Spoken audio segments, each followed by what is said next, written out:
un artiste qui faisait des bonhommes déformés. Parce qu'il fait des œuvres biscornues, c'est drôle. Bonjour, alors nous voici ici dans le plus joli des plus petits musées de France. J'ai nommé le musée de l'Annonciade en présence de son conservateur, Séverine Berger, qui vient d'organiser une magnifique exposition sur Picasso. Alors Picasso qu'on connaissait sculpteur et peintre, mais qu'on connaît peut-être un peu moins comme céramiste. Alors pourriez-vous, Séverine, nous dire un petit peu plus de cette toccade, j'allais dire, de Picasso, si c'en est une, cette période dans laquelle il s'est vraiment consacré à la céramique? Alors Picasso, qu'on peut quand même assez vite résumer comme étant un génie. Le génie Picasso, c'est quand même, ça lui va très bien. Il touche à tout, il est intéressé par tous les médiums. Alors il se met pas à un moment donné, tout d'un coup dans sa vie, dans la céramique, il y a quand même touché quand il était adolescent, jeune adulte. Ceci dit, il y a un moment donné où dans les années 40, effectivement, fin des années 40, à l'occasion d'une visite d'un salon de céramistes à Valoris, il a envie de revenir en effet vers une pratique un peu différente, en considérant que ça pourrait être un médium et un support iconographique intéressant.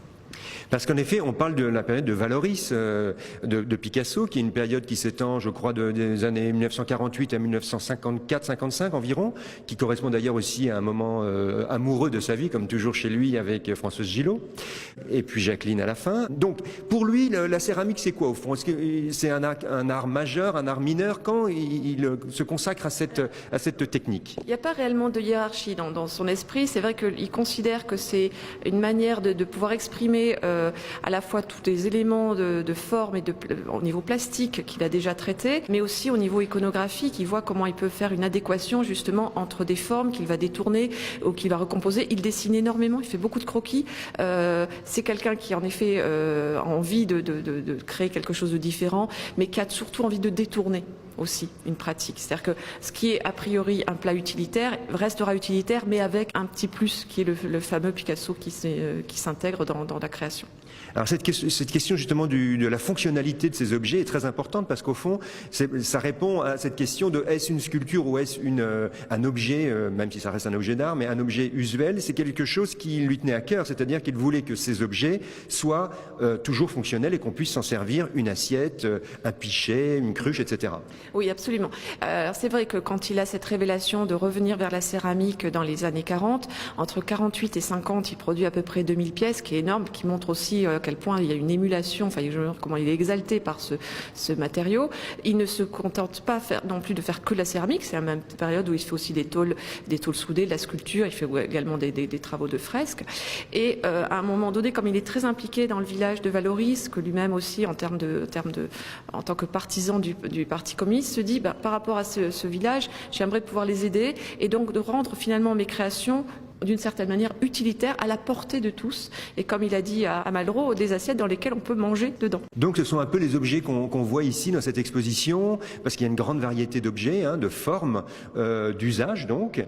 Et puis ce qui est intéressant aussi, c'est l'iconographie très particulière qu'il va développer. Alors très particulière, il y a des choses qu'on reconnaît tout à fait sa signature, dans les animaux, les corridas, etc.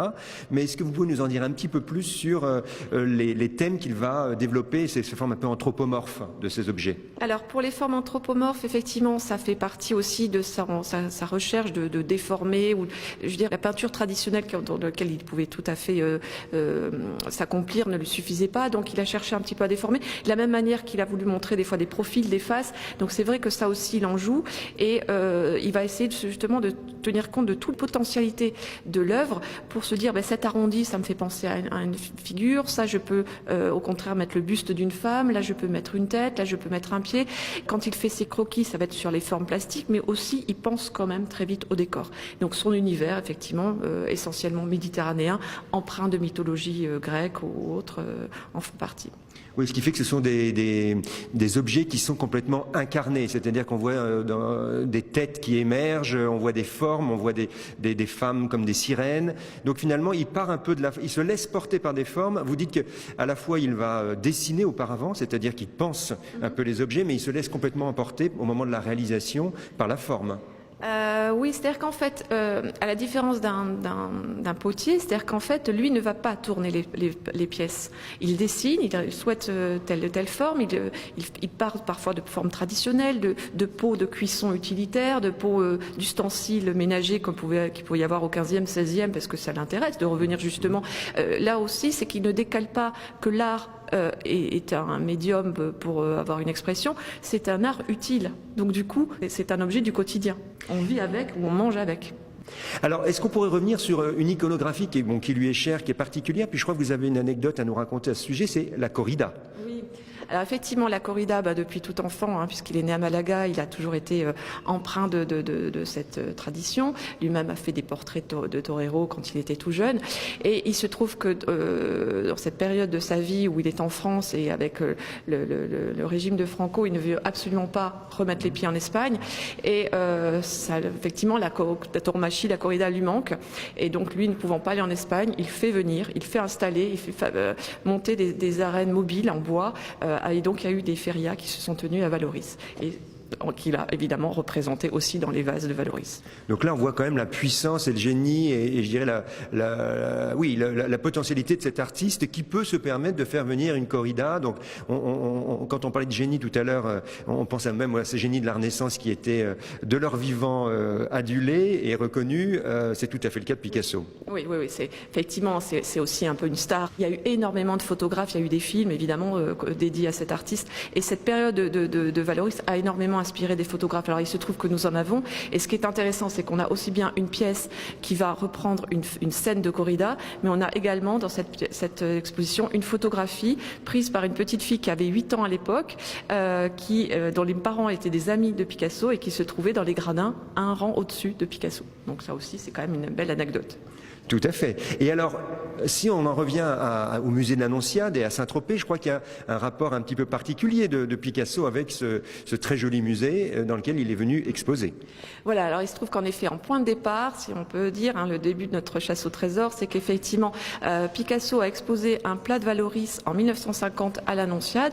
On en a une preuve, puisqu'il existe une photo, dont la photo originale est au Musée national Picasso. On sait que donc il y a eu une présence artistique de Picasso, outre sa présence lorsqu'il est venu séjourner avec des différentes compagnies féminines à différents moments de sa vie. Et sinon, nous n'avons pas nous-mêmes de pièces de Picasso au sein de l'exposition, mais ce prétexte, grâce à ce vase, nous a permis du coup aussi de rallier le réseau Picasso Méditerranée, puisque c'est une opération lancée par le Musée national Picasso à Paris, qui essaime dans presque 8 ou 9 pays, plus de 80 institutions, et ce qui fait qu'effectivement, il y a eu énormément d'opérations, mais qui en même temps apportent un regard différent. Et donc nous avons apporté le regard des éditions de Vallauris à Saint-Tropez, puisqu'on avait eu un vase de Vallauris à Saint-Tropez. Donc on ne peut que vous conseiller de venir visiter cette exposition magnifique, et une exposition qui est vivante puisqu'il y a des ateliers qui sont organisés, des rencontres, et prochainement d'ailleurs un événement va avoir lieu, donc peut-être vous pouvez nous en parler, puis aussi le livret-jeu que vous avez conçu pour les enfants, puisque c'est aussi une exposition pédagogique. Oui, alors absolument. Ce que l'on veut, c'est effectivement, c'est qu'il y ait une interactivité avec l'ensemble des publics. Donc du coup aussi, il y a l'accrochage qui a été volontairement un peu bas pour certaines pièces, surtout quand il y a des univers d'animaux un peu qui sont proches aussi des enfants, pour que les œuvres soient à leur portée, puis des œuvres plus à portée de regard d'adultes. Très bel effort. Et puis on a voulu aussi confronter les différentes techniques, et puis aussi que justement le jeune public puisse être initié à l'univers de Picasso, donc des livrets-jeux qui vont associer des couleurs, associer des formes, parfois un peu comme une chasse au trésor, de retrouver une sirène parmi les vases. Alors ça c'est ce qui est le plus compliqué, et des jeux de miroirs pour qu'ils comprennent l'histoire des profils, des faces, des inversions. Puis c'est vrai que comme on a des foulards aussi où il y a un certain nombre de symboles, la notion de symbole est importante. Eh bien, Séverine Berger, merci infiniment pour cette très belle initiative, cette belle exposition et tout ce que vous avez conçu comme programmation autour. Merci. Merci.